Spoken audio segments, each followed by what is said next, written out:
Welcome to the Cold Steel Surgical Podcast with your hosts Amir Farouk and Chad Ball. Happy 2025 to all of our listeners. Thank you again for joining us, and we're really excited to bring you great content for 2025. In this episode, we interviewed Dr. Selwyn O, who is a trauma surgeon and public health expert, and is the founding director for the University of Chicago Medicine Trauma Center. We caught up with him after he gave an inspiring talk at CSF, and we use this as an opportunity to delve deeper into the work that he's done on trauma surgery and particularly on violence prevention. This was a fascinating conversation about what draws Dr. Rogers to trauma surgery and the joy that he's experienced in taking care of people at their worst and trying to find hope in very difficult situations. Dr. Rogers, thank you so much for joining us today on the Cold Steel Podcast. It's an absolute pleasure to have you on the show. Up here in Canada, we were lucky to hear you speak at our national meeting at the Canadian Surgical Forum. And I just felt like I had to come and get you on the show and delve a little bit deeper on some of the topics that you chatted about and learn more about you. For any of our audience members who don't know who you are, can you tell us a little bit about where you grew up and where you did your training? By way of background, I like to say I'm a small town island boy. I grew up on the island of St. Thomas and St. Croix in the United States Virgin Islands. Born and raised, I have since been a bit of a citizen of the mainland United States, having college in Baltimore at Johns Hopkins, but finished up my undergraduate at Harvard College and Cambridge, Mass, and then stayed in the Boston area for medical school and a residency. And I did my residency in general surgery at the Brigham and Women's Hospital, as well as a trauma critical care fellowship at Mass General and the Brigham, and was on faculty there for about a dozen years before making my way in a sequential fashion to now be here in the city of Chicago for the past 8 years. That's an amazing journey from being a small town island boy to being hardcore Northeastern United States, going to some of the most elite universities in the world. What do you think your experience growing up sort of in the Caribbean and then becoming a transplant to the mainland, how do you think that affected your life and the way that you saw the world and ultimately your career? Growing up on a small island, St. Croix is where I spent most of my formative years, from first grade all the way through high school senior year. And it's a small island, 50,000 people, 13 miles long. It has a ipsilateral triangle shape surrounded by great beaches, but the island is itself fairly limited. I like to say you meet someone, you may not personally know them, but you know someone who knows them. And it's a little bit like the show Cheers from decades ago, where everybody knows your name. And growing up on an island like that, it very much feels like a small town because everybody kind of knows everybody. And when I was thinking about what I wanted to do in my life, I actually, as many people, thought about being something that I could see. I actually liked science, and I thought about being a high school biology teacher. I loved my science teachers in high school and back then, so this is the late 70s, early 80s, we didn't have Wikipedia, right? So I opened up Encyclopedia Britannica, something that my kids don't even know what that is. And with a limited number of pages, the letter M, volume M, was medical school. I looked that up, and the idea of going to medical school was hatched in reading about what doctors did in an encyclopedia. And very naively, as the first person in my family to go to college, never mind graduate school, reading that Encyclopedia Britannica, 3-4 pages, only a couple of medical schools were listed, Johns Hopkins and Harvard. And I said, well, if I'm going to go to medical school, I guess I have to go to college. That's how naive my thinking was back then. And long story short, that's kind of what I did. But it's a bit of an audacity of ignorance. I didn't know what I didn't know, and I made these leaps and these connections. But then, as often happens, a bit of serendipity and hard work, you start on this journey and you meet people. And as you meet people who become mentors, colleagues, friends, fellow students, you learn a lot from them, they learn a lot from you, and you head out on this trek. And that trek for me took me to Harvard Medical School, and I had no interest, no understanding what surgeons did, certainly. And my rudimentary sense of what a doctor did was largely driven by old-fashioned TV shows like Marcus Welby, where you had this doctor, he had a black bag, he went to people's houses. And so I was very informed that doctors took care of people in the community. And so that was my mental image of what I was getting myself into.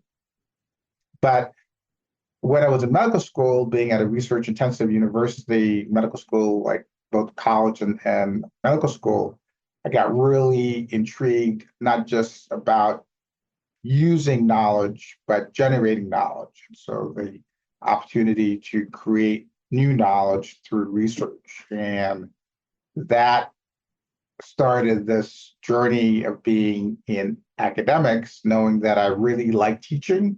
And one great way to be a teacher is to be in an academic setting. So long story short, I'm in medical school. I am going through all of the various clerkships, surgery, obstetrics, medicine. And I was a little dismayed because I liked the knowledge of medicine, but I didn't like the pace of medicine. And surgery was my very last rotation, and I was hooked. I was hooked by the fact that surgeons use their minds, they use their hands, they use their heart to help and heal people. And back then, I don't need to make it, it doesn't, I'm not glorifying it or making it more than it was, but back then the medical students did every other night, mirroring the surgical residents. I remember thinking, boy, this is a lifestyle, every other night working in the hospital. But I absolutely loved it and kept going back to it. And that took me on a journey to match, gratefully, at the Brigham Hospital where I trained and was there for the next 10 years. I think part of your question was why trauma? And interestingly enough, it's one that I've grappled with, partly because I started off by saying that doctors, to me, took care of the community. They were people who showed up in people's homes with a black bag and knew everything about the heart and the kidneys and the GI tract. And so the thing that appealed to me when I said I'm going to be a general surgeon in an academic setting was I wanted to be a doctor to hold people and not just a disease process like thyroid cancer, let's say, or breast cancer. And for me, the thing that resonated the most to do that was trauma surgery. Funny enough, I actually thought about other things. I love the elegance of cardiac surgery. I love the diversity of pediatric surgery. I loved fixing bowels like a colorectal surgeon.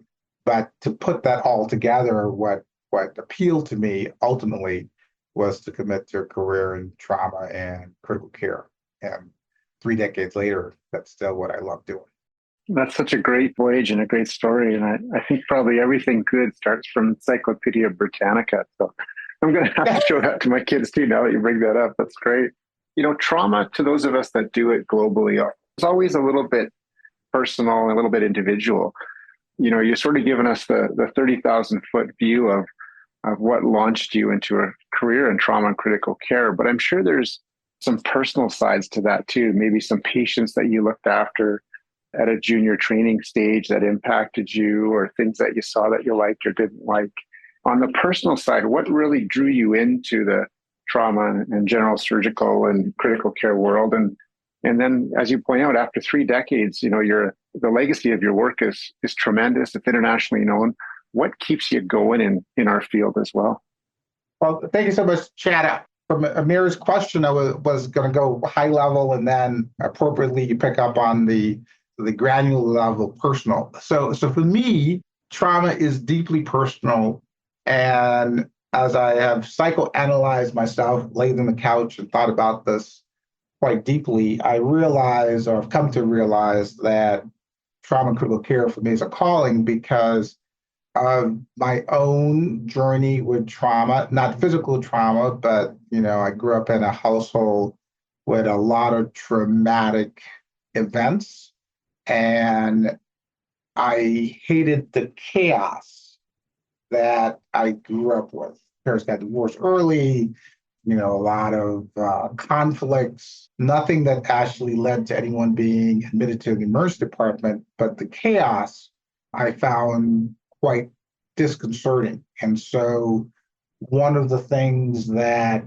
informed my choice of trauma is when I was thinking about, boy, you kind of like everything, but what do you love the most? And I love the most meeting people on the worst days of their life, having no prior relationship with them, finding the chaos and finding meaning of creating order out of the chaos. And from a motor vehicle collision to a gunshot wound to a fall off a ladder or getting hit by a bicycle, none of those things do people plan to happen to them.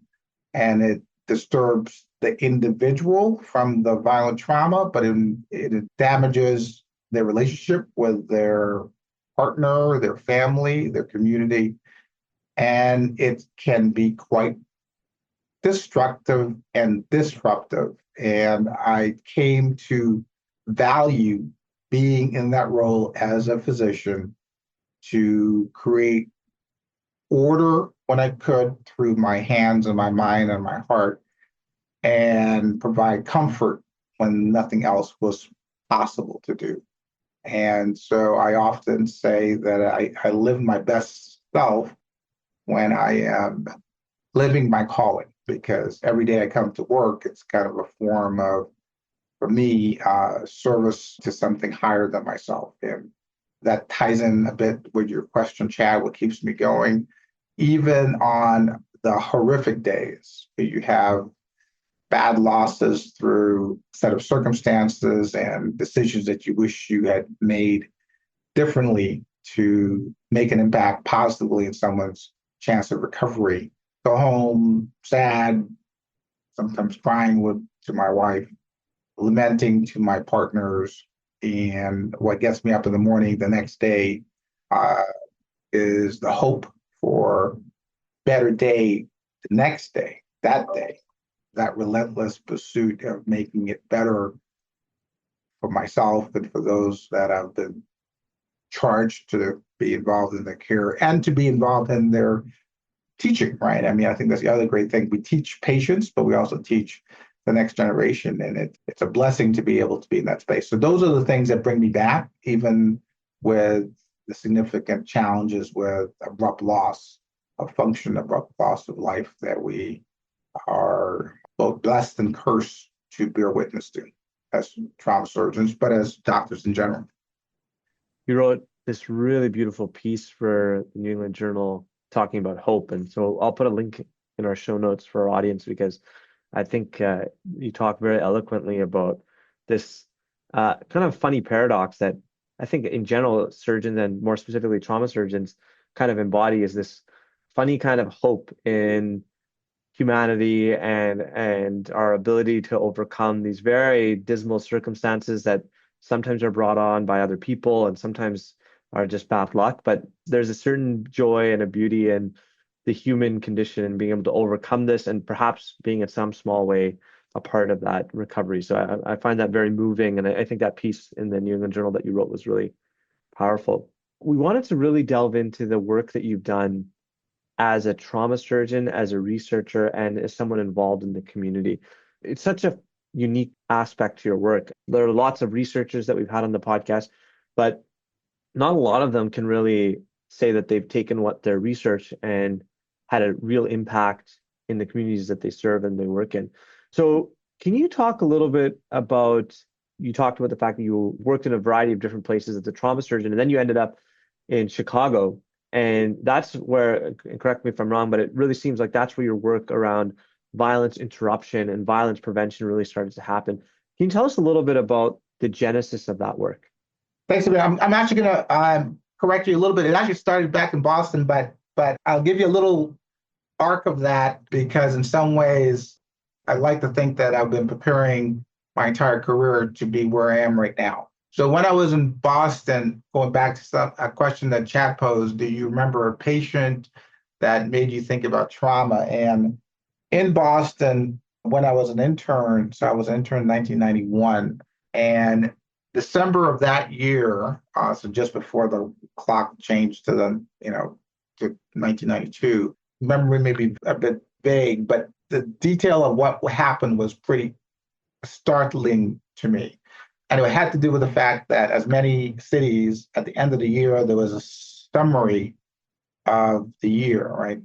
Oftentimes we think of that as a positive thing, but this summary was the Boston Globe having the faces of 100 Black and brown men killed by gun violence in the city of Boston that year. And I remember how that resonated with me being a Black male and why all the faces that were looking back at me on that paper who were dead looked like me. And obviously something like that is not random. And even though one of the things that appeals to me about a career in trauma and critical care, anyone can get sick from appendicitis or from cancer or in the global context from trauma, be it a car accident, et cetera. But from the perspective of gun violence, it's disproportionately affected Black and brown men in Boston. And this is intentional gun violence, and I'll make a distinction in a second between people who have self-inflicted gunshot wounds. But I remember thinking that if I could do something to prevent that, that would be something impactful. So I'm a intern. I just said I didn't have any background in medicine, first in my family to go to college. So it's not like I had a plan, but I had this idea that prevention would be a lot better than any interventions that we do after someone's been tragically injured by gunshot wounds. Probably when I was a third year, I think there was a young kid who was in his mid-20s, shot multiple times in the abdomen, ended up surviving, but with short gut syndrome and TPN dependent. And I remember we were trying to get him to Pittsburgh because at the time, I think University of Pittsburgh was one of the few places that had an intestinal transplant program. But again, this young man before was fine, and now he can never eat again. And those things really made me want to think holistically about what can we do about gun violence in America.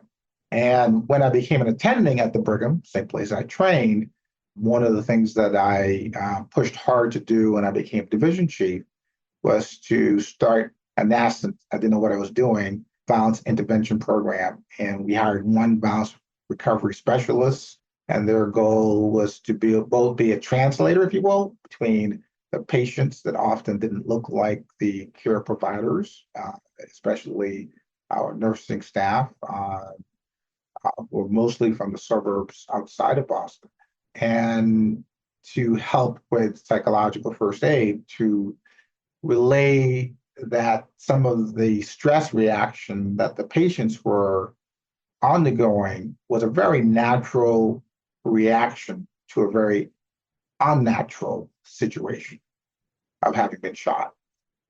So informed by that, informed by mentors, colleagues from other settings, like John Rich, who used to be at Boston Medical Center, then he had moved to Drexel where he was a dean and started a program called Healing Hurt People that basically tries to wrap around services around victims of gun violence. I moved from Boston to Philadelphia when I became chair, and so back in the city with one of my heroes and mentors, John Rich.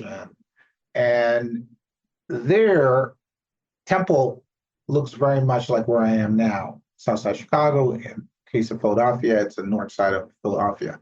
And Philadelphia at that point had gotten the nickname of Philadelphia, as there literally was one homicide per day. It was in the 300-400 range in the city of Philadelphia. And that setting reinforced to me that this was not a unique Boston problem, not a unique Philadelphia problem, but this was a urban America problem, that we need some strategic approaches to go upstream and think more about primary and secondary prevention. When I left Philly and was transiently in a more administrative role at the University of Texas Medical Branch in Galveston as a chief medical officer, when I was being recruited to come to Chicago, it was essential to me that we, current with standing at the Trauma Center at the University of Chicago, also have a violence recovery program. And here I have to give a little historical framework because most people who know of Chicago may not know that for 27 years, there was no adult trauma center proximate to the south side of Chicago. So the south side of Chicago, Chicago is a huge city, 3 million plus people. It's a city of 77 neighborhoods. Lake Michigan is east, so no one lives in the lake, obviously. But there is North Chicago, there is West Chicago, and there's the South Side of Chicago. And in the middle of all that is what's called the Loop. And when people think of Chicago, they often think of, the Loop, skyscrapers, financial district, wealth. And disproportionately in the city of Chicago, the South and the West sides over decades have been chronically disinvested and have the highest rates of unemployment, have the highest rates of high school dropouts, and have the highest rates of gun violence. And so on the south side of Chicago, which is a population of about 650,000 people since 1991, same time I started my internship, there had been no adult trauma center on the south side of Chicago. And so when I was being recruited, I was initially incredulous. What do you mean there's no trauma center at the University of Chicago?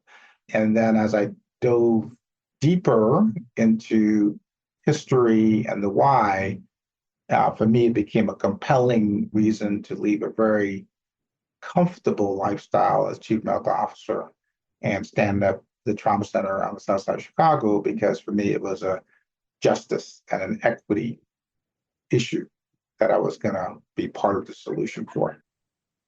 Can you talk a little bit about specifically what does your violence intervention program look like? Because I think many folks this is amazing work that you're describing. And this is something, like you said, it's kind of shocking to think that the south side of Chicago didn't have a trauma center, but here we are, right?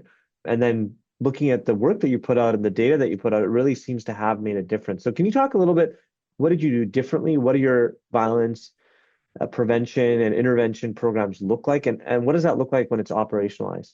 At a very high level, and I'll get granular in a second, but at a very high level, it's to provide a second chance for a number of people who've never had a good first chance. So that's at a very high level. Granularly, we have two buckets of work that our violence recovery specialists have. We have a program manager who oversees the entire hospital-based violence recovery program. We are informed by the Health Alliance for Violence Intervention, which is a national organization that tries to create standards around hospital-based violence intervention programs. But the two buckets of work are, first, internal. How can we provide patients and their families and close contacts psychological first aid, understanding of the healthcare system? Many people who drop into the healthcare system, especially on the south side of Chicago, are distrustful of healthcare in general. And so creating a space for them where many of our violence recovery specialists, we currently have 26 violence recovery specialists, some are former patients, some are former people who have served their time for violent and nonviolent crime and want to give back as their form of, if you will, redemption.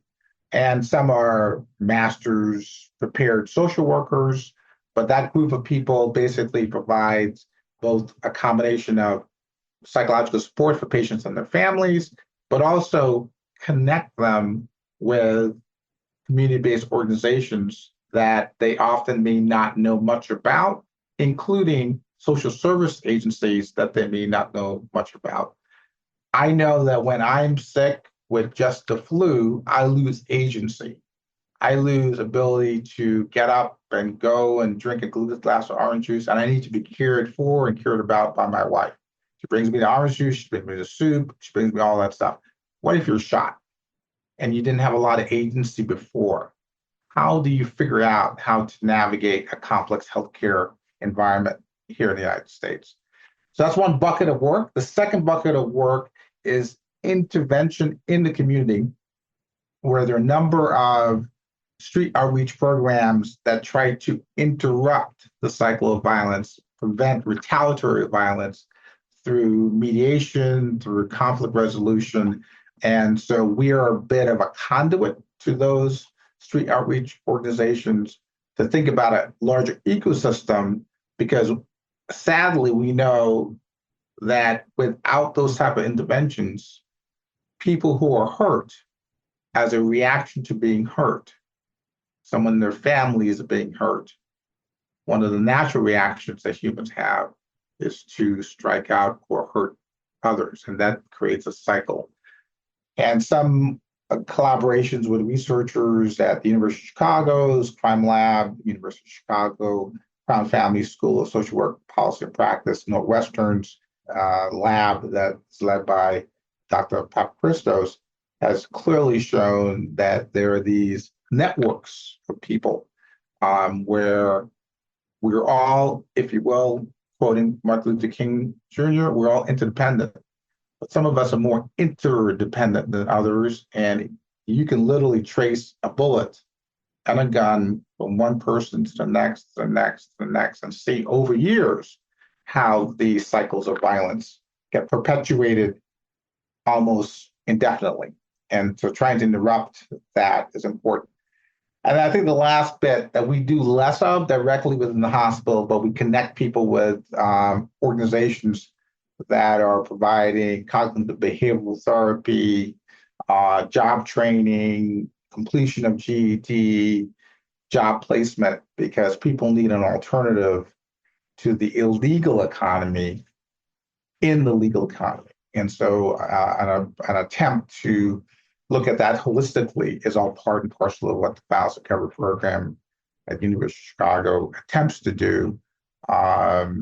And at this point, one of the things that we increasingly focus on is, can we do it to scale? With fidelity. Scale. Exactly. You know, Selwyn, for those of us that have known you and followed you for a long time, you're one of the most important inspirations, certainly in North American injury care and violence. For those that are listening to you for the first time here and maybe don't know your work as well, I think it's clear to them as well the impact that you've had and the change that you have. I realize, you know, none of us do this in a vacuum per se alone, but the change that you've really pushed forward in your environment. It's a long-winded sort of setup, but I think it's important then to ask the harder question. There's no doubt, I think, again, anybody listening to this would understand the difficulty that must have come with overcoming inertia and a history locally, like you've described, essentially that it was never providing enough resources for what needed to happen there. Can you tell us about some of those obstacles that you encountered personally or as a team, and how you overcame them, and perhaps in sort of dealing with that front end challenges, how do you set you and your team up for avoiding those obstacles? It's a great question, Chad. I'll start off by saying that University of Chicago specifically had a trauma center back in the 80s, and they closed it in 89. At the time, they had another trauma center on the south side of Chicago, Michael Reese Hospital, but that closed in 1991. So since 1991, there hadn't been a trauma center. The two primary reasons University of Chicago closed the trauma center were, one, financial. At the time, there was a large number of uninsured injury patients who were financially expensive to the hospital. Second was capacity. The trauma center was busy, the needs were great, and in some ways, the concern from a bed capacity issue is a trauma patient in the bed that was not a paying patient was taking away from, pick it, liver transplant, cardiac surgery, whatever other insured patient was potentially also vying for that same bed. So those were two big issues, financial and capacity. There was ecological change. The Affordable Care Act expanded Medicaid coverage to a significant portion of patients.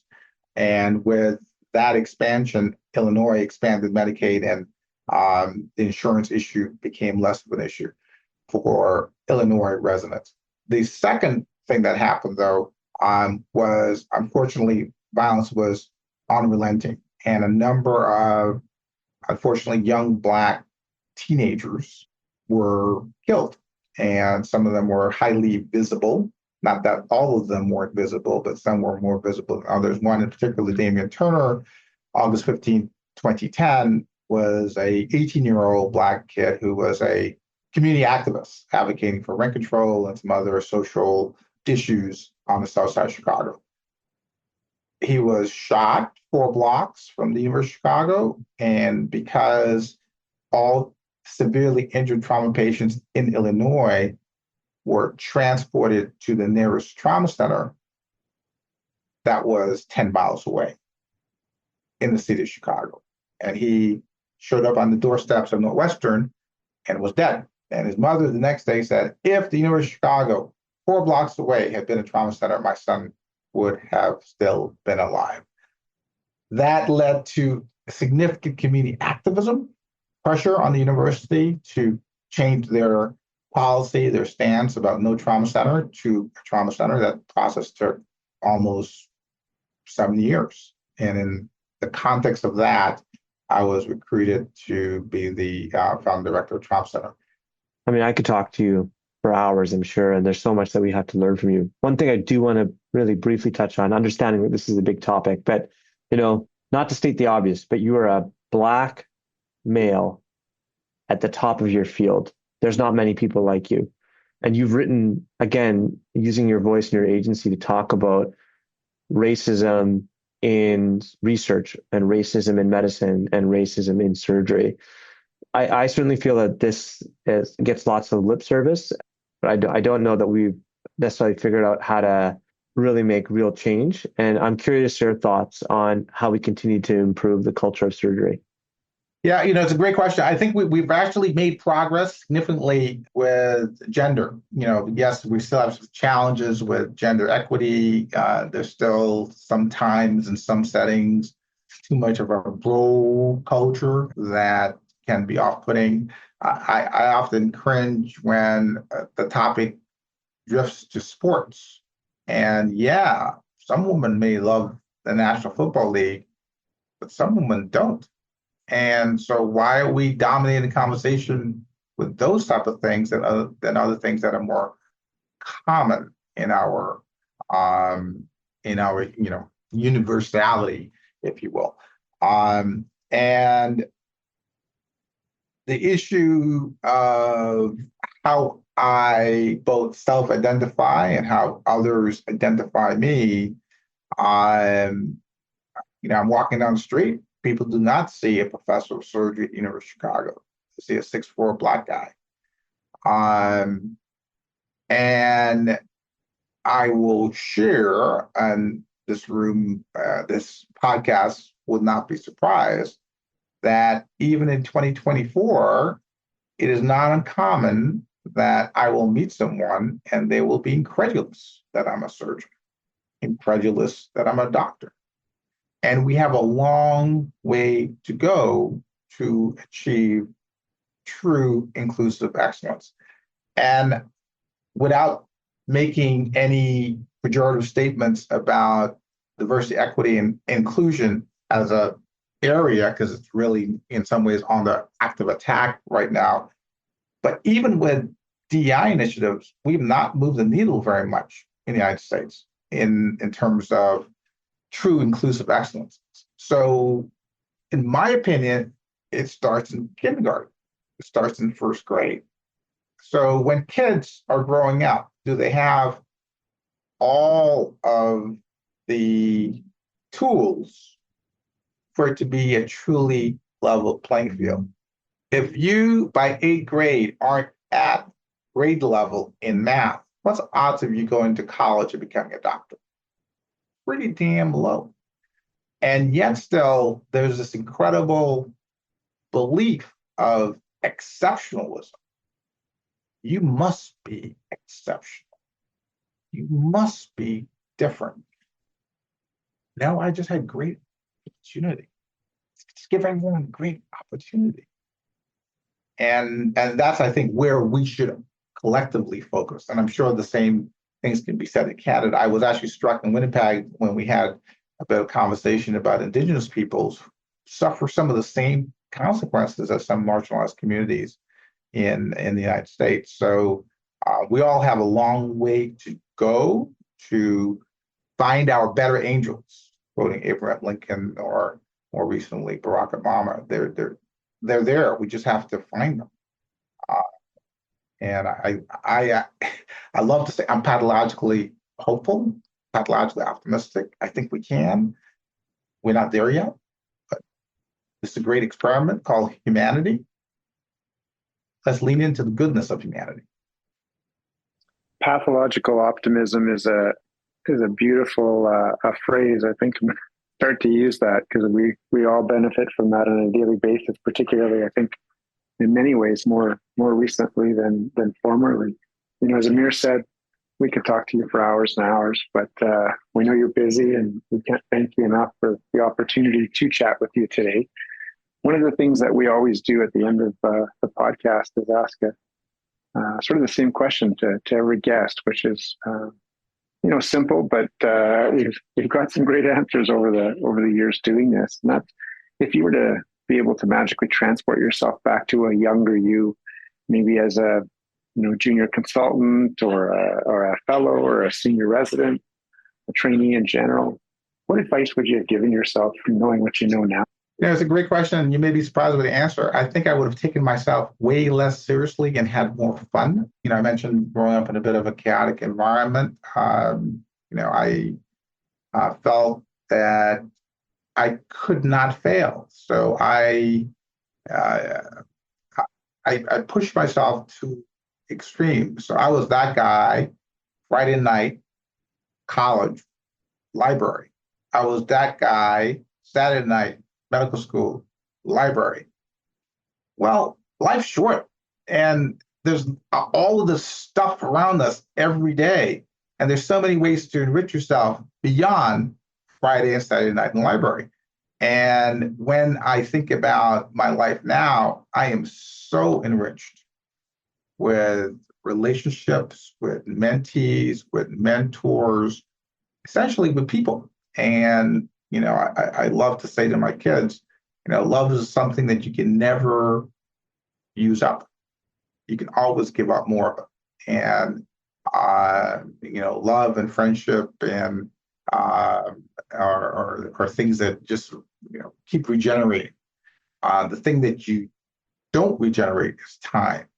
And so when we give up time, that's probably the only commodity that we really waste. I'll tell you my last pertinent comment about this issue of being both in the moment and having more fun.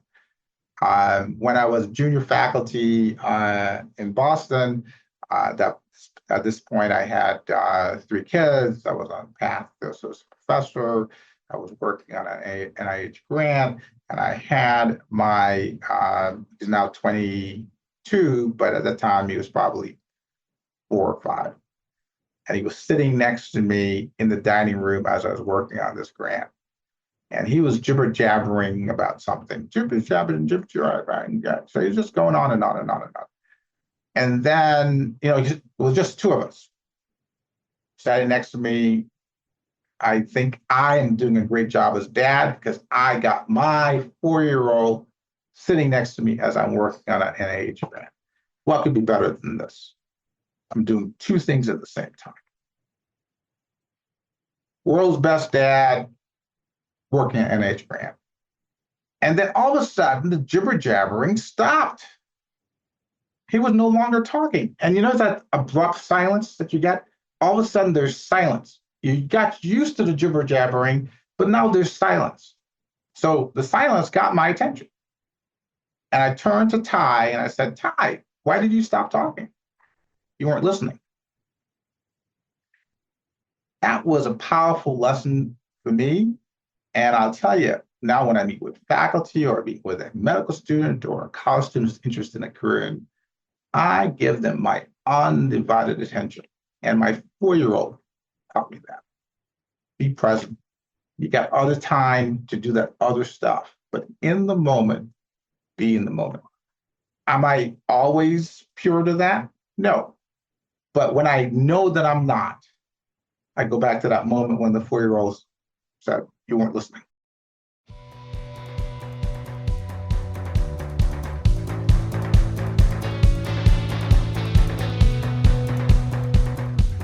You've been listening to Cold Steel, the official podcast of the Canadian Journal of Surgery.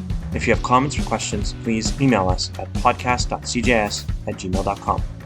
Thanks for listening.